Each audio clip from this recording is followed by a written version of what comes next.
Hello मेरे प्यारे दोस्तों।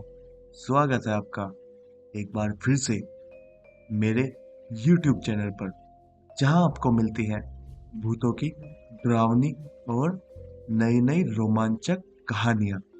तो दोस्तों, ऐसी ही कहानी सुनने के लिए हमारा YouTube चैनल सब्सक्राइब कर ले।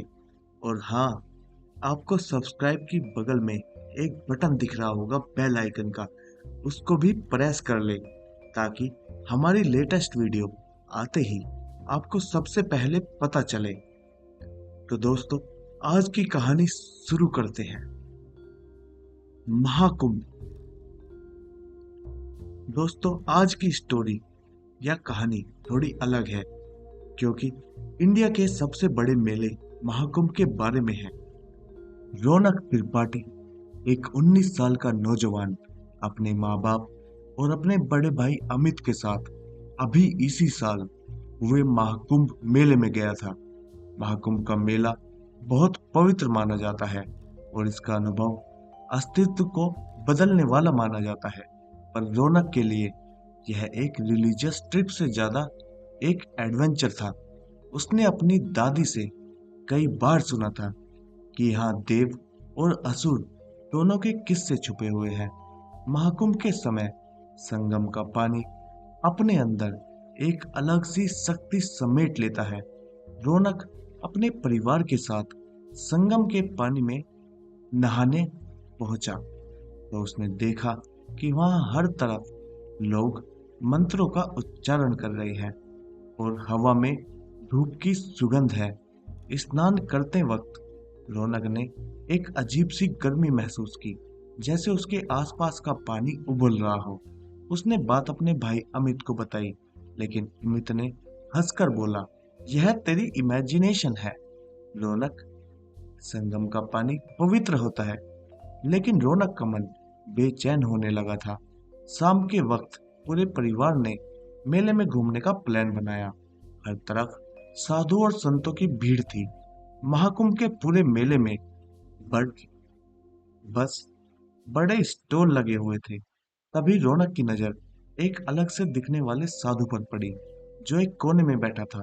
उसका चेहरा आसमान की तरफ था, आंखें सफेद जैसे दूध की हो और उसके होठ कुछ अनजान शब्दों का जाप कर रहे थे।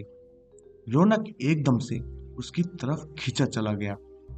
रौनक ने अमित से कहा, अमित चलो देखते हैं यह बाबा क्या कर रहा है। वो साधु अपने ध्यान में लीन था।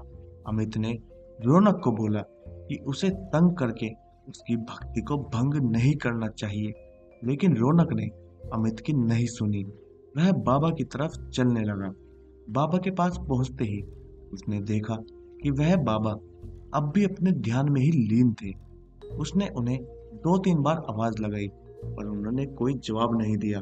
फिर मजाक के तौर पर रौनक ने पास से एक लकड़ी उठाई और बाबा को उस डंडी के तीखे कोने से छुआ। बाबा की आंखें एकदम से खुली और रौनक की ओर गई। रौनक को लगा बाबा शायद उससे गुस्सा हो गए, पर उन्होंने मुस्कुराते हुए रौनक को देखा और कहा, आ गया तू, तेरा ही इंतजार था। रौनक एकदम से थोड़ा घबरा गया। आप मुझे जानते हो बाबा? इस बात का कोई जवाब बाबा ने नहीं दिया। बस उन्होंने अपने गले से एक माला निकाली और रौनक के हाथ में रख दी। बाबा ने कहा, यह लो और रात को यह माला पहनकर सो जाना। कल तुझे तेरे सारे जवाब मिलेंगे। रौनक ने बिना कुछ सोचे उस बाबा से वो माला ले ली और वापस अपने परिवार के पास आ गया। उस रात रौनक ने माला पहनकर सोना शुरू किया। जैसे ही उसने अपनी आंखें बंद की, उसके सपने एकदम अजीब और खौफनाक हो गए। उसने देखा कि वो एक अंधेरे जंगल में खड़ा है। उसके आसपास बड़े बड़े पेड़ हैं जिनमें आग लगी हुई है। उस आग से पूरा आसमान लाल हो गया है। तभी उस जंगल में एक गहरी आवाज गूंजने लगी, जैसे कोई उसका नाम पुकार रहा हो। वो आवाज धीरे धीरे उसके करीब आई और एक काले साए के रूप में उसके सामने आकर खड़ी हो गई। उस साए की भी आंखें लाल थी। उसने अपनी पतली उंगली से रौनक की तरफ इशारा किया तू मुझे लेने आया था, अब तेरे साथ चलने का समय आ गया है। उस साय ने रौनक से यह कहा और एकदम से वो साया जैसे उसके अंदर ही समा गया। रौनक चिल्लाते हुए नींद से उठा। उसकी शर्ट पसीने से भीग चुकी थी। उसने माला को देखा, उसे बहुत ज्यादा हुई गर्म हो गई थी। रौनक ने तुरंत उस माला को निकालकर जमीन पर फेंक दिया और फिर से चादर तानकर सो गया।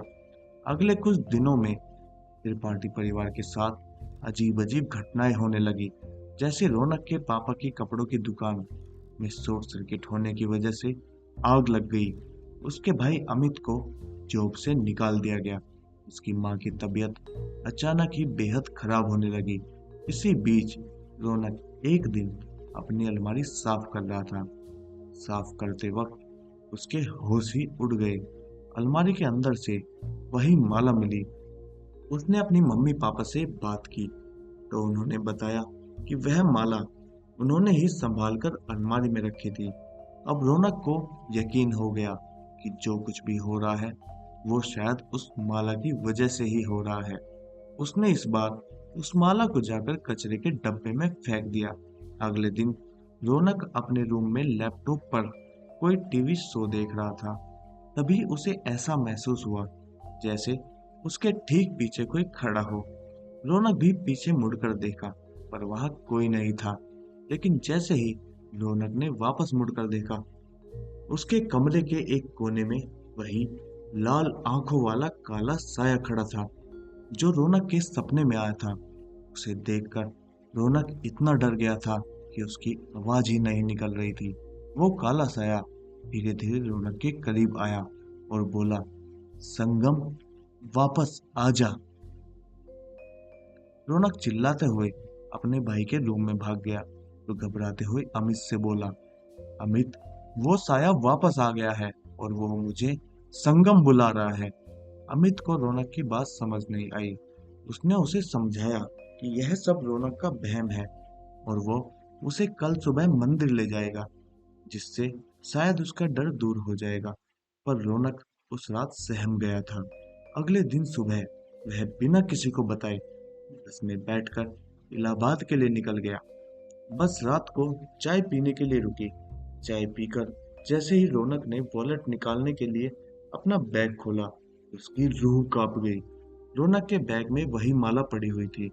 रौनक ने एक लंबी सांस ली, खुद को समझाया कि वह महाकुंभ जाकर उसी बाबा से मिलेगा और सब कुछ ठीक कर लेगा। वह पैसे देकर बस में जाकर बैठ गया। पूरे सफर में रौनक को महसूस होता रहा कि वह काला साया कहीं ना कहीं उसी के साथ है, बिल्कुल उसके करीब। अगली सुबह महाकुंभ पहुंचकर रौनक सीधा भागकर उस मेले में उस बाबा को ढूंढने लगा। जैसे ही वह बाबा उसे दिखे, वो उनके चरणों में जा गिरा और फूट फूट कर रोने लगा।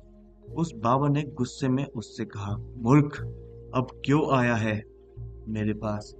तूने एक साधु की आराधना भंग की थी, अब तू उसका दंड भुगतेगा।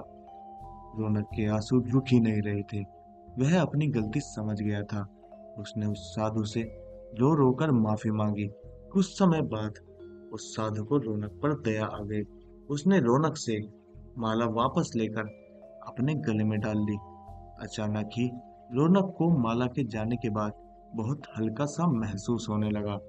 रौनक ने देखा कि वह काला साया बाबा के सर के ऊपर खड़ा है और कुछ ही देर में वह बाबा के अंदर ही समा गया। उस दिन रौनक ने एक बार फिर महाकुंभ में स्नान लिया। वह समझ गया कभी किसी भक्ति में लीन साधु को डिस्टर्ब नहीं करना चाहिए। घर आकर उसने सब कुछ अपने परिवार को बताया। धीरे धीरे उसके परिवार में आई प्रॉब्लम्स भी दूर होती चली गई। रौनक और उसकी फैमिली इस बार के कुंभ मेले को कभी नहीं भूल पाएंगे। तो दोस्तों, यह थी आज की महाकुंभ की कहानी।